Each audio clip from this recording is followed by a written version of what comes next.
Hey everyone, how you doing? This is Amon Green, Green Bay Packers all-time leading rusher, and you're watching Packers Total Access Live, your daily source for Packer content. Go Pack, go!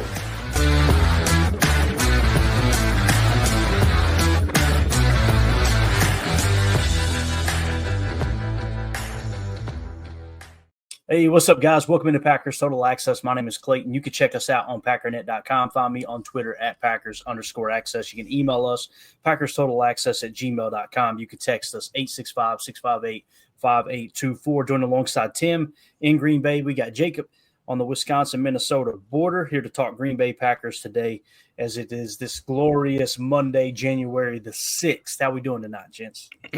We're recovering, right? You know, it's not a victory Monday, but we're all right. Hanging in there. You good, Jacob? Everything No, good? I'm great. I'm having a great day. I'm staying positive. Nothing wrong. We got great news today all around. Just kidding. Obviously, we're going to deal with some headlines coming up here in just a few seconds. But everything being said, again, I'm going to try to keep it semi-positive. We are in the playoffs, guys. Playoffs. We made it. Playoffs. We made it. Playoffs? So Chris in the chat says, Clay, assuming it's an ACL or something similar for Watson that could possibly keep him out a significant portion of next season, how far does wide receiver move up in priority? So we did get the news. Matter of fact, we'll go ahead and hit it, Tim, if you'll give me that wonderful Jeff Hafley screen. Don't put that name in my mouth right there. Not that one, Tim. The other one. All right. Here we go. Just pop it up there, and then I'll go ahead. We're going to play this from Ian Rappaport, who broke the news. Go ahead, Tim. Coach Hafley expressing all of our feelings right here. Exactly correct. All right, here we go. This was on the Insiders on NFL Network just a second ago, and this was Ian Rappaport not only mentioning the ACL, but also some other damage that may be done in the knee. Here we go. It is not good. And just watching that replay of Christian Watson just makes me cringe. I mean, it's one of the only thing you really hope is when teams get in the playoffs, just be healthy. Have all your best players. For the Green Bay Packers, that is not going to be the case. Christian Watson out for the season with what sources say is a torn ACL. My understanding is there's also additional damage, likely meniscus damage for Christian Watson, who is really one of the better deep threats on the Green Bay Packers, one of the better young deep threats in the NFL. Why are we showing it again? One of the better deep threats in the NFL when healthy. The problem has been just staying healthy. He's either injury prone or incredibly unlucky, or both. Has battled injuries this season, now another one. And just based, guys, on the timing of this injury, it is fair to wonder whether or not he'll be ready for the start of the 2025 season. That is the bad injury news for the Packers. The good injury news is Jordan Love, their quarterback, who was announced on Sunday is dealing with an elbow injury, really more like a funny bone injury, one of those that isn't really that funny. But the fact that we saw him throwing at the end of the game on the sideline, we were kind of wondering whether or not he was going to go back in the game with the Packers having a potential 6th seed spot available. That's when we sort of learned maybe this is not that big of a deal. Matt LaFleur confirming today both of his quarterbacks should be okay. So it turns out that the funny bone injury that caused him to lose feeling in his hand actually is maybe sort of a little bit funny after all. All right. So shut up, rap sheet. Shut it up. You're no comedian. 10,273 comedians out of a job. He's trying to be one. Unbelievable. I just made that number up too. Tim, we got to do we not have the boom drop? Because that is we need that, yeah. Timeless, classic. You know, we got to find it in the budget, Jacob. We got to find it in the budget. That's true. So listen, obviously huge news there for Christian Watson. And back to Chris N's original question, does this move wide receiver up on the priority list? You know, for me, wide receiver was never about, man, we need to go get that big threat until we know we've got all the pieces in place. And my opinion has been pretty straightforward. I need a 3-tech. I need a dominant 3-tech before I go try to make a splash with just this all-world receiver, right? Because the reality is until you get that 3-tech that can truly help you dominate and take this defense to that elite top 3 level, that's what you're needing. It's the only tier 1 position of importance, in my opinion, that we don't have a let's see how I can say this, at least a very good player at that position, right? Left tackle, I consider Rasheed Walker very good. He might not be great, but I consider him very good. Quarterback, Jordan Love, I consider very good. And I know people are going to roll their eyes. The dude finished the season top 5 in QBR, by the way. Just Want to put that out there for this horrible season that he's had, right? And then on top of that, edge defender, you guys know how I feel about Gary. I think Gary is a very good pass rusher who can be great. He's shown that he can be great. What we're lacking is that 3 tech. It's just really that simple for me. So my answer to that question is, and as Christian said here, I see a deep threat wide receiver as second only to 3 tech. All that being said, if when you pick at 24 or 28, wherever you end up at, if the best player on the board is a receiver, I'm totally cool with them taking them because I'm always about best player available. But I imagine the scouting should, in my opinion, the scouting should be geared around look for a 3 tech, look for another corner in case Ja doesn't come back, right? Which we should know by then. But here's the problem. We talked about this all year long, too, Tim. I'll get your all's take. The scouting department has already made those decisions on what they're prioritizing in terms of where they're spending their resources scouting, right? So it's not like, oh, crap, Ja's gone now. We need to re-up and revamp the scouting department to go look at all these corners. You imagine they'll take an extra look in the offseason, but the majority of that work's going to kind of be in the bag already leading up to the draft. But what's your all's take on this? Do you think wide receiver jumps up? There's no wrong answer either, by the way, guys. If someone says, hey, no, look, Christian's going to be out for most of the year next year, most likely, I think we should go get a top receiver. I can't push back too hard on that personally.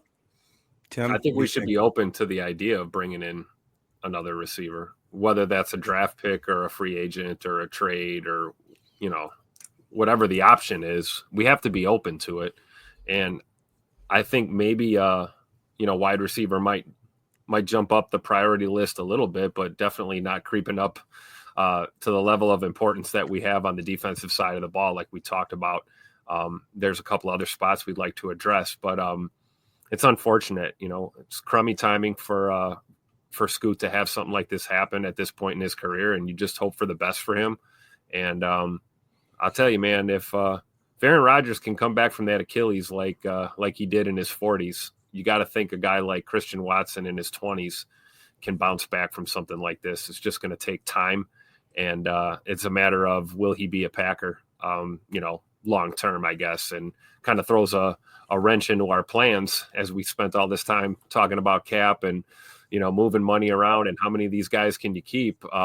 Certainly you got a big question mark next to Christian Watson as of today, but who knows what the future holds. But I don't think it's unfair at all to think that we need another field stretcher type of receiver on this offense. And I'm just looking at, what's in front of us right now. Who's going to be that guy this week in Philly? Is it going to be Malik Heath? Is it going to be Tay Wicks, Jaden Reed? Who's going to take the top off this Philly defense? Little Bo Melton, but we'll see. But long term, yeah, that's just a big question mark in my opinion at the receiver position. But I don't think that means panic and start moving everything around, start putting all your chips on the table necessarily, because we don't know. We don't know how long, how much time he's going to miss and how much this will impact his potential future with the team. So I don't think it's time to panic yet. Chris then just reiterated while Clayton was talking. He goes, I see deep threat wide receiver is second only to a 3 tech. So obviously 2 birds of a feather right there. Respect to Orange says DL, cornerback, center, wide receiver. I agree. I don't know necessarily if it's that order for me. I think it'd just be how the draft falls. Right. I did see some information earlier today about how people were it wasn't just clickbaity stuff too. It was Dara, a guy that's very thought out with what he does. And I know he may have been posting a little bit of a clickbaity type post, but it was basically insinuating Jair for Tyreek Hill, which I know is not going to happen. Don't jump at me in the comments. But it started sparking my thoughts again about, what Packer fans would think about even a guy like a T. Higgins signing. Personally, I don't want to throw out 20 some odd plus $1 million for a guy that I don't think is the type of receiver that Watson is. What I am excited about, though, is getting to a point whenever our season ends, whether that is after next Sunday or whenever, if it's after the weekend after that, or if it's after we win the Super Bowl. I think we should all take a step back and have solace. I was so excited today when I saw people start doing mock drafts from other teams. I was like, oh man, that's like when unfortunately, if the season does end, or fortunately, if it ends the way that we want it to, guys, we get to reset and we're going to all get back into the draft, the scouting. I don't know about you guys, but that was some of the funnest times. I almost prefer it to sometimes because you still have hope, man. Your hopes haven't been dashed yet. The Bears are still telling you they're going to win the Super Bowl when they're studying draft time. You know what I mean? Everybody's on cloud nine.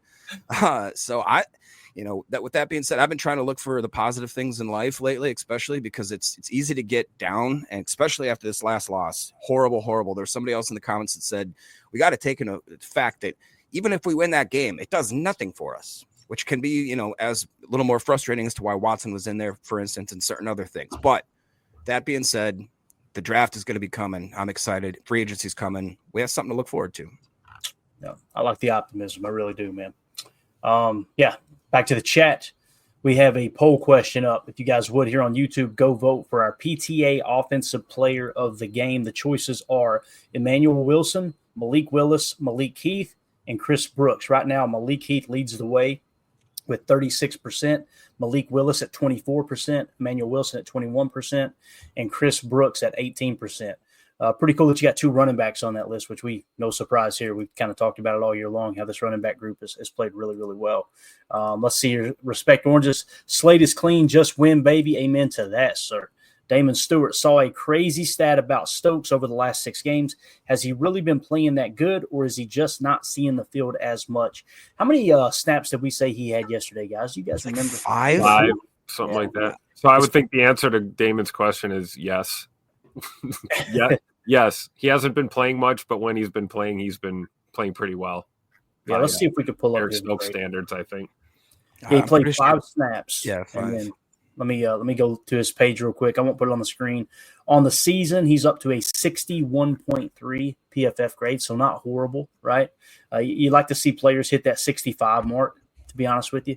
If we go to team reports, and again, I'm just going to rattle this off since he asked.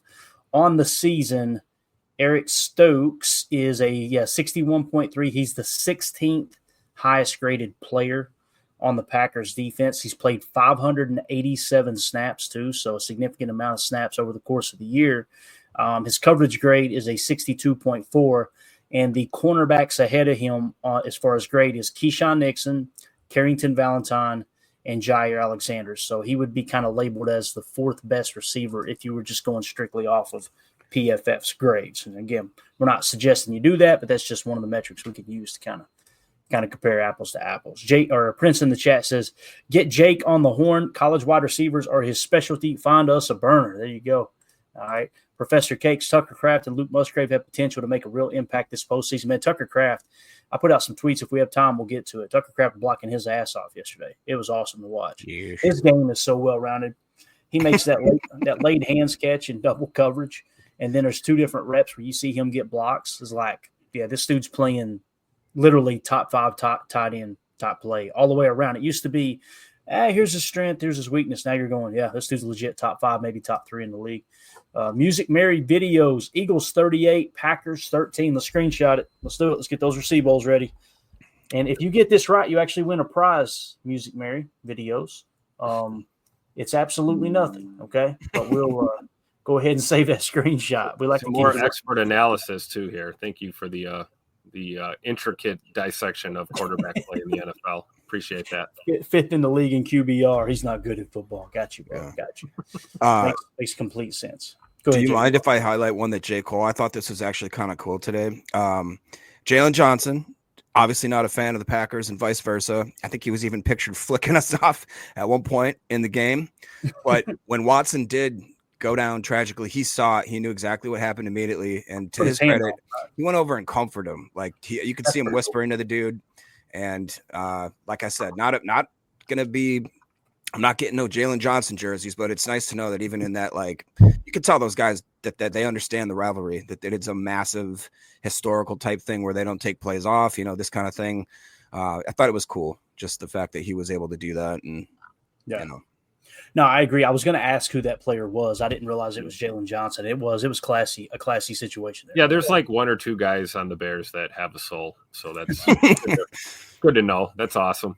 JG126 says, hey, PTA, let's go. It's playoff football. Bring on the Eagles. I'd love to see 24-21 Packers and Holden Barkley under 100 yards. That's one matchup that, listen, Barkley's a beast, but that's definitely the strength of our defense, right? So I think it's going to come down to you got to choose. Are you going to stop Hurts or are you going to stop Barkley?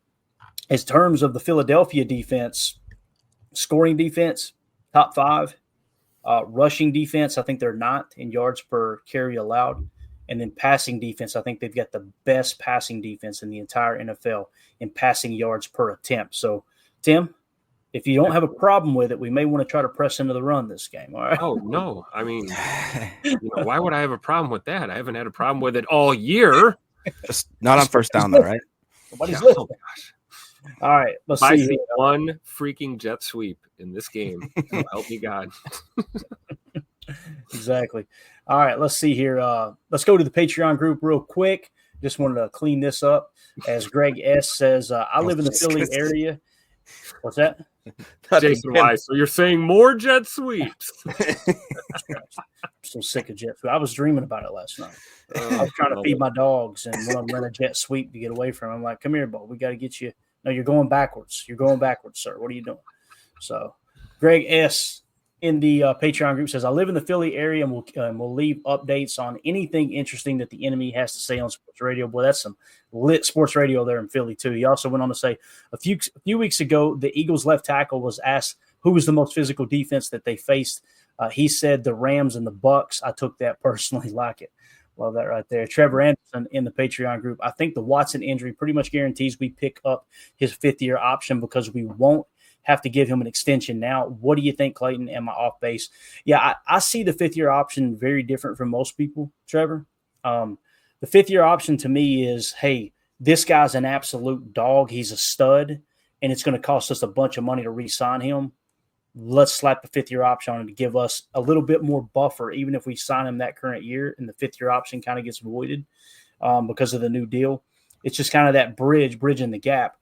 I personally don't see it that way. If he's going to miss most of the year, I hate to say this for Christian Watson, but it's going to drive his value down. It really is. Now, some people go, well, it sucks that he got injured, but that's good for the Packers, right? No, because you're not going to know how he's going to recover from that injury. It throws a lot of questions up in the air. It really does. Now, if this is an injury where he's going to be back, get a full year to prove his worth again and earn that contract, that's a different story. But this is one of those things. You know what I'm saying, guys? It's like right in the middle of the road. It's going to be really.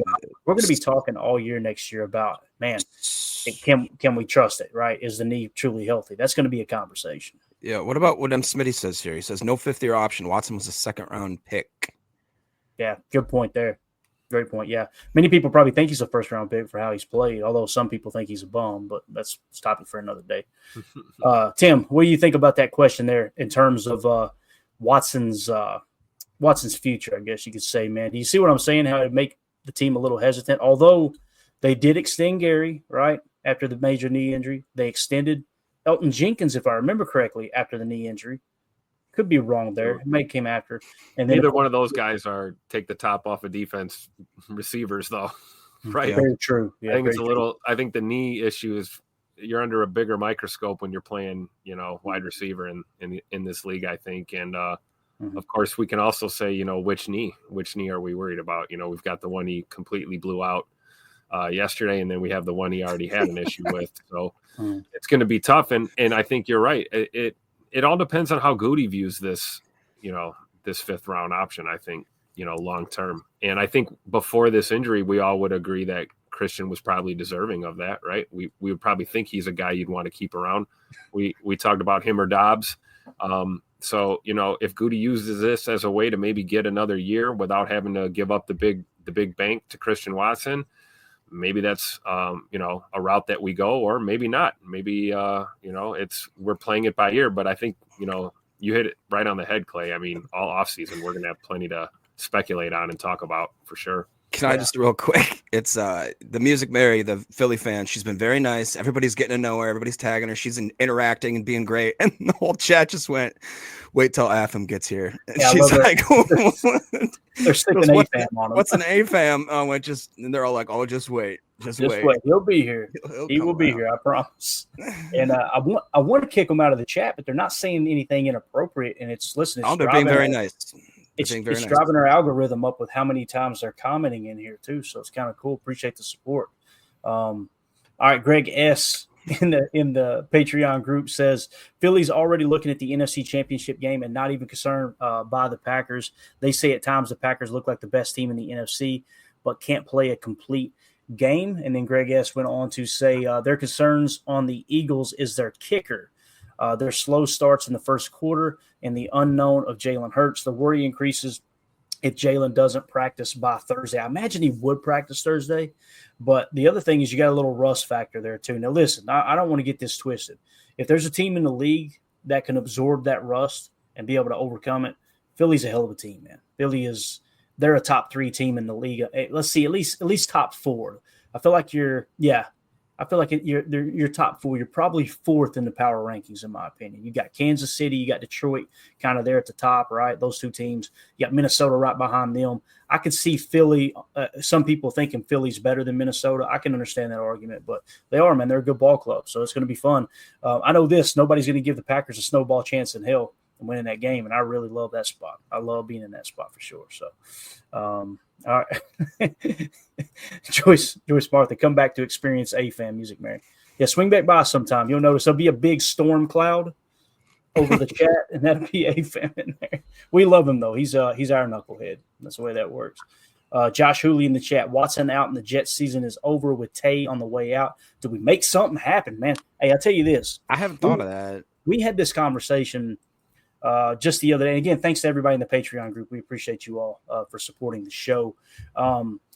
Yeah, so Tim, we talked about this the other day. Like, man, if the stars align and Tay, he's had nothing but good things to say about the Packers if he wanted to come back and play in Green Bay. I kind of feel like, and I could be wrong, Aaron's probably on his way out of the league. So if Tay wanted to finish up his career in Green Bay, it's going to have to be on a discounted price. I don't see Goody paying top wide receiver money, obviously. But that conversation, we had it the other day, and we said, listen, extreme long shot. Now it's got to be a little bit closer, right, Tim? Or what do you think there, man? Do you think it's a little closer with the Watson? I mean, it's hard to just, crap on that whole suggestion considering where we're at with Scoot right now, right? I mean, Tay is familiar with things here at 1265. I think everybody knows that. Familiar with Coach LaFleur and, what he's trying to accomplish offensively. It's not completely unrealistic to think that could be a possibility because look what we've seen in the last couple of years in this league, So that being said, do I think it's like probable? No, I don't. But possible? Absolutely. So I don't think there's anything wrong with, keeping that in the back of your mind. But I think when you think about that, the real question is Tay willing to take a team-friendly deal? Is he going to take discounted money, regardless of it being Green Bay or any other team that he may end up at? So time will tell, I guess.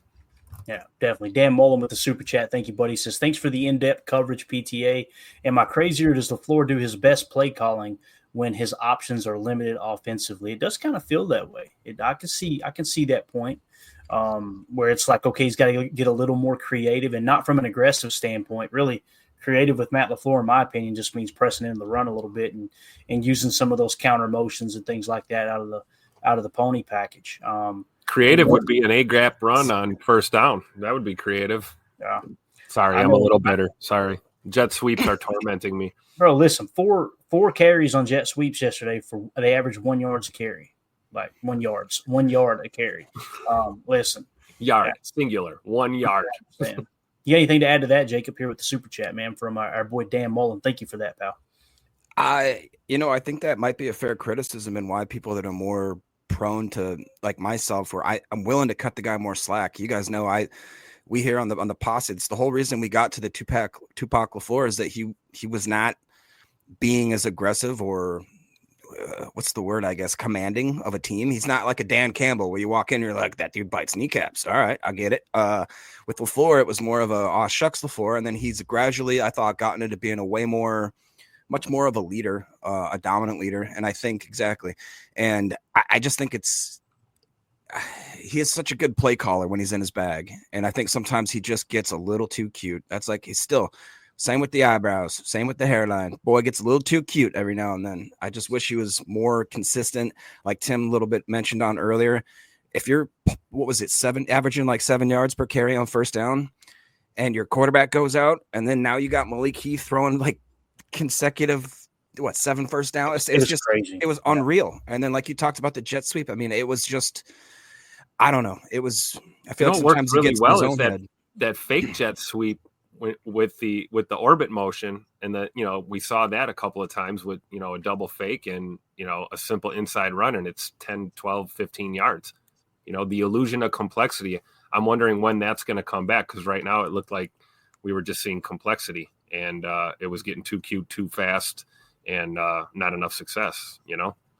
Yeah, I'll tell you this, man. Jim in the chat. I think AFAM is in the chat. It's just under Jim, to be honest with you. These look awful familiar, man. I was going to say Mary has now started talking in the third person. That's Afam's burner or his sister, and nobody told him that Afam's. Look at our boy Jim in here.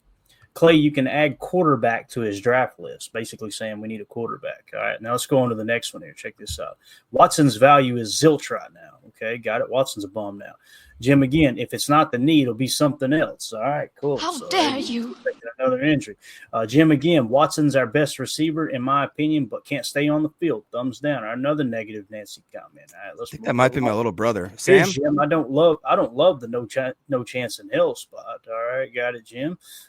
Somebody needs to do a welfare check on old Jimmy boy. And then he said that you said shaved eyebrows when we all knew what you meant. Evidently, Jim couldn't figure it out. So let's just go ahead and take care of this real quick. Boom. I don't know what happened. He's gone. There it is. All right.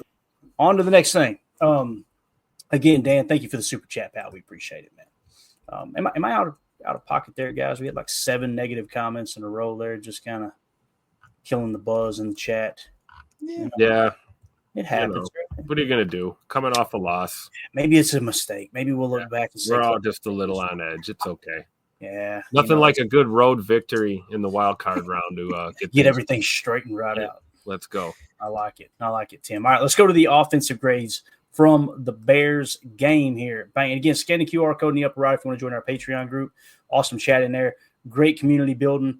And also you get your questions right over the air, just as if it was a super chat, just a way for us to highlight some of those who are supporting the channel, and we greatly appreciate that. All right, moving on to the offensive grades from this Packers-Bears matchup. You guys can see that all right, can't you? We good there? Oh, yeah, we're good.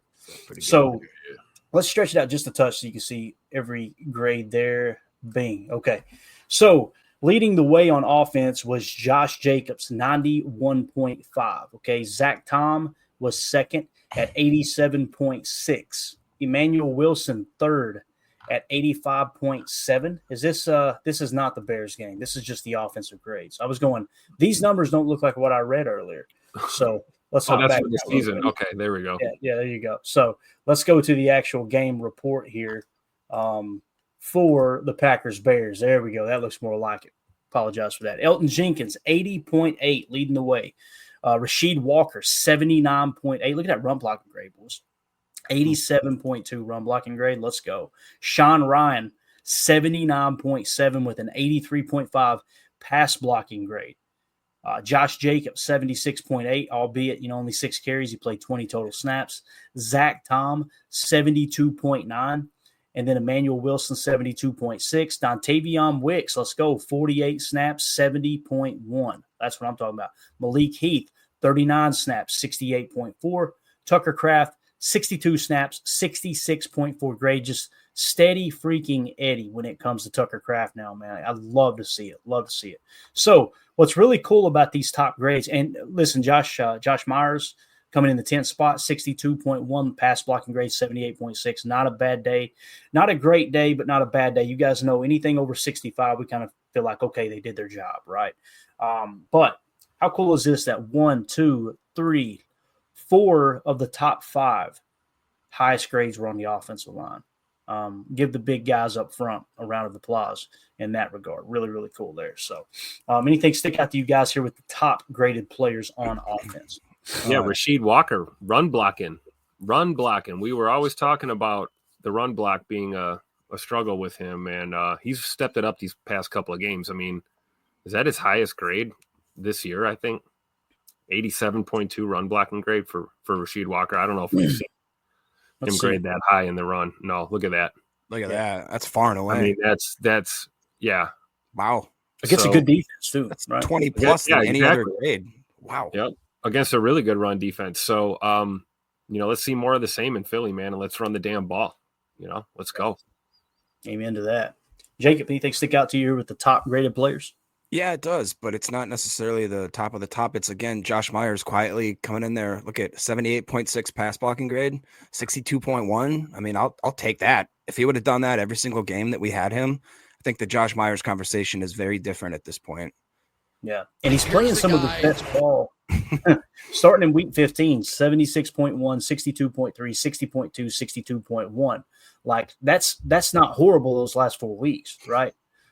Again, with the athleticism, I think the market's going to warrant top center money, not the most expensive, but definitely top 5 center money, I believe, on the market. So are you willing to pay that? That's the real question there. But I agree, man. I think Josh Myers kind of turning it on here toward the end. Jordan Love finished with a 61.5 in that grade. Now, Jordan Love on the year is graded out to a 77.7 as his PFF grade. So, pretty solid year for QB1 there, as you can see, man. Really, really consistent across the board. Only one game he graded less than 50. It was a 44.3. That was week 5 against the Rams. And then his ceiling this year was an 83.8. So, again, his grade on the year is a 77.7. We mentioned he was 5th in QBR, according to that metric as well. In terms of the guys who had the stinker in this game, Christian Watson, 39.3, only played 10 snaps. You got to throw that out. I think we know why AFAM's not in here today. Malik Willis graded out with a 42.5. Heard it from a fan right here. Couldn't have made it to the show today. Could have been it. Jaden Reed, obviously having a down game there, 51.9. The fumble kills you. That's a big problem. Obviously, when it comes to PFF grade, that's going to get you a big negative mark for sure. So Chris Brooks is kind of surprising to me. I thought he played really, really well. He grades out of the 52.7. And then, again, Emmanuel Wilson, 72.6. He looks solid. I'm really happy with our running back room, man. Just ecstatic. I think Chris Brooks had a costly penalty, and that's probably why that maybe grade went down quite a bit there, because I saw the same thing, Clayton. I was in there, and I mean, I wanted him to actually – I was happy when they took Jacobs out. Not happy, but I was like, just okay. And then they brought him back in, if you remember the series after, when they had Emmanuel go through there. And honestly, Emmanuel Wilson looked really good too. I mean, talk about a guy that can stop on a dime and cut. I haven't seen that. That reminded me a lot of Amon Green. Remember how he used to run so like – it almost looked like he was about to fall over at all times. Jacobs finishes every run that way. I think Emmanuel Wilson has started to learn a little bit of that. And I've noticed that Chris Brooks has now finished runs a lot less upright, which was my only gripe with him. He seemed like he'd take a hit and kind of just let himself kind of fall forward or whatever. But now he's kind of going in and taking that angle towards the ground and driving with those feet. I really do think the running back room is pretty good. And if you guys remember, it sounds like they also announced today that they're sending Marshawn Lloyd to that same facility in Madison, I believe, that Watson and Stokes had. So, there is definitely, we've seen it happen, get turned around, well, in certain aspects. So I'm excited about the room. Yeah, me too. I think we could, run this room back next year. I don't see why we need to make any major changes at all. And, I was looking at the poll question, trying to vote for the offensive player of the game. And, me, I'm going to go for my boy Malik Heath right away. But I tell you, man, I had to look at Emmanuel Wilson. Really had to think twice about, who I was voting for, because I thought he played really well. And like Jacob said, Chris Brooks is proving to be more than just an asset in that pass game. He's proven to be reliable as a back. And, we can put the ball in his hands and trust him to, run through an MFer's face, as they say. Josh Jacobs, he came to Green Bay and kind of set the tone in that running back room. And you can see it's trickling down to these other guys on the depth chart. And, when he's not on the field, we still don't miss a beat in that run game. And that's awesome. Yeah, definitely. Coach Lynn in the chat says, damn, people act like we already lost. You could tell the ones in this chat that never played ball of any kind. Shaking my head. Coach coming in hot. So Turtle says, we need to force Hurts to be a quarterback. He's coming off 3 weeks off a concussion. Shut down Saquon and disguise coverages. That's it's easier said than done, So Turtles, but if you can accomplish those things, I think you got a good chance of winning that ball game. There's no doubt. Yep. Coach Lynn, we still have Dylan if we want him. It's That's very crazy. true, Coach. I was thinking about that. I kind of feel like there's zero chance that Dylan's back. Am I wrong there? Just kind of because you got Marshawn Lloyd too. I mean, he's going to be the 4th back, right? You're probably not going to carry 5. Now, if it's something you want to try to stash A.J. Dillon on the practice squad and he chooses, hey, I'd rather stay in Green Bay, be a practice squad player, possibly get elevated from time to time, that might be a real thing. I don't know. But what do you guys think about that, Dylan? I don't see it happening. I don't either. I think we're all in agreement on that. But we've been wrong before, right? So, who knows? But, I think – Oh, no. We've probably seen the last of A.J. Dillon on the field, I think. Yeah, definitely. You know what happens if you say the name Beetlejuice 3 times? He'll appear. A-Fam's here, guys. There you go. I seen Dylan in the locker room. Put that name in my mouth right there. Joe says conspiracy theory. Here we go, boys. This is about to get good. We don't have the conspiracy music anymore, but we do have this. Let me, while I read this, let me just go ahead and crank this up here. All right. Conspiracy theory. LaFleur was screen watching the Washington-Dallas game, and his coaching decisions were based on the current score of that game.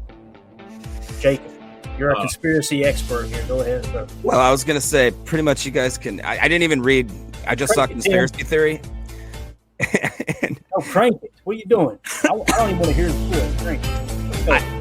I thought in my head, as soon as I saw the flash conspiracy theory, that I would just put it up on the screen. So if you guys ever want me to get a comment up there, just start it with conspiracy theory and pretty good shot. But I don't know. I don't believe in that. If anything, I think it's more of a conspiracy type, prediction that he was maybe trying to throw some stuff on tape that I don't know. But the thing is, though, correct me if I'm wrong, Clayton, if he is doing stuff like end arounds and jet sweeps, and that would infer that we're going to do that next week or a variation off that, right? So I don't want to see that. The way I seen it was we talked about he got away from it for a little bit, right? Let's assume that that's what he was doing was, hey, look, let's put some stuff on tape we don't plan on using in Philly or wherever we play next, right? Right, yeah. Let's show a bunch of jet sweeps and get them thinking about that, soften up the middle. You can look at it 2 ways. I think it's BS. I do. But I can understand the conversation being had because there were some of those calls that was like, Bub, we know LaFleur is better than this. Like, this is just strange. This is outright strange.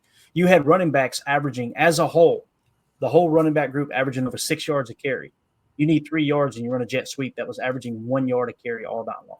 Or all day long, I should say. So you just never know, man. Coach Lynn, Oladapo played really well looking back at the tape. I think we have something there. I agree. There we go.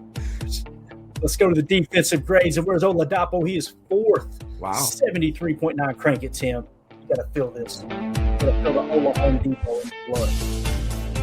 That's such a good jam. It really is. I don't know. Seriously.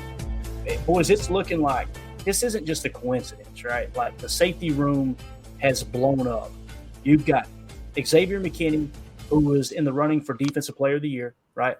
You've got Evan Williams, who was in the conversation for Defensive Rookie of the Year for quite some time, still had a good year, right? You had Zane Anderson stepped in and looked like damn Ronnie Lott all of a sudden. Like, where did this come from, right? And now you've got Oladapo filling in. He's grading out a 73.9. When you see that many players at one position with that kind of depth, you go, sound like it might be the coaching. That seems like it might be the Hafley and Ansley effect. You know what I'm saying? That makes sense. Yeah. Good coaches get the best out of their players, right? And they put them in positions to succeed. And I think that's the difference. I think last year with no disrespect to Joe Barry, but I'm sure no one would be mad if I did anyway. But I think he was trying to put square peg into the round hole, and it just didn't work out. And I think with Hafley and his system, he's looking at these guys. And he's trying to figure out the best way to utilize them to their strengths. And I think it's evident when you see, Bullard being moved down into the slot early on this year to kind of maximize his abilities as he kind of, rounds things out. And then, having guys like, Oladapo come in finally here and get some meaningful reps at the end of the season. I mean, that was a silver lining in this game to see him play pretty well, and makes you feel really good, at least until we get Evan Williams back on the field for sure. Yeah, definitely. Coach Lynn says Williams, Anderson, X, and Oladapo, Nixon, and Bullard at nickel. Future in the secondary is bright. It's crazy because we were talking about slot corner being a need. I'm still not 100% sold on Bullard being a great player, but boy, oh boy, he is so much better in the slot. As you can see here, he grades out 5th highest on defense at a 72.6. Coverage grade 71.3 out of the slot, and that's been his weakness this year. So if you feel comfortable with that, I will say this. cornerback is real close to sliding down on the priority list with the way these guys finished. If this kind of checks out and you don't go into Philly and all of a sudden, Devonta Smith just eats Bullard's lunch in the slot, if that doesn't happen, then you're probably feeling pretty good about the slot position. And like Coach saying, really the secondary in general. We were worried several weeks ago because it's like if Ja doesn't return, and there's no reason to think he's not going to return at this point, right? We will follow that very closely in the offseason.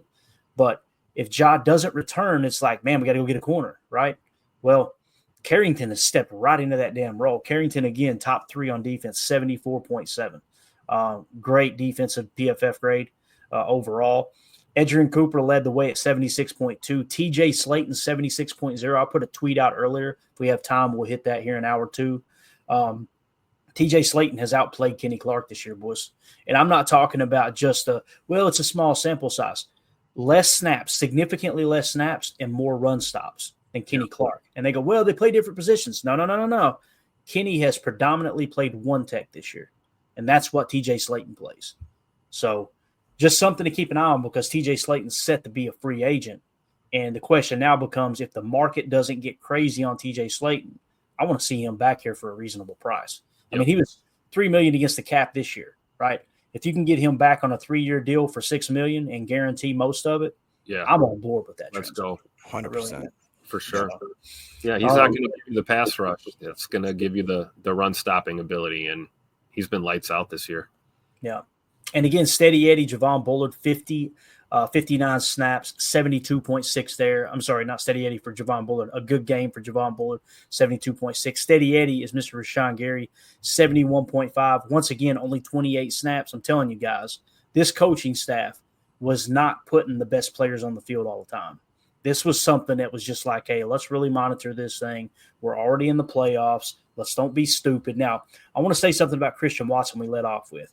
On Wildy and Tausch today, it sounds like I haven't seen – have you guys seen Christian Watson's dad's tweet?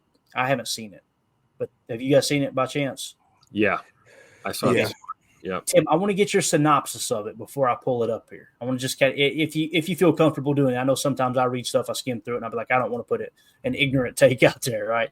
But I'm going to go find it real quick. Give your take on what he was trying to say, or at least your interpretation of what he was trying to say. I think he was just trying to, again, defend his son from the vitriol of what has become, Packers Twitter, I think. And I don't know. I don't think he was off base at all. And I think a lot of fans need to just ease up and realize that injuries are a part of the game. And, nobody asks to be hurt. Nobody tries to get hurt. Nobody's made of glass. If you're injury prone, it's because you work hard and you put your body through hell. And I think Scoot's dad was just basically tired of the personal attacks on his family and on his son. And there's really no place for it, You want to talk about Scoot dropping a pass or, not getting separation and, against coverage or whatever. You want to critique the game, that's fine. But, a guy gets a non-contact, season-ending ACL and, you want to call him glass or you want to go attack his mother and his father and his, siblings. It's not cool. So I think that's basically what I gathered from Papa Scoot's tweet today. I think just, protecting his son, basically. And we'll dive into it in hour 2. I just wanted to kind of set the way for that because we're going to go in that direction next. I'm hearing that it was more about, hey, Romeo was ill, so Christian was kind of asked to play. But we'll read the tweet. We'll dive into it. Well, I could see how we could see that too.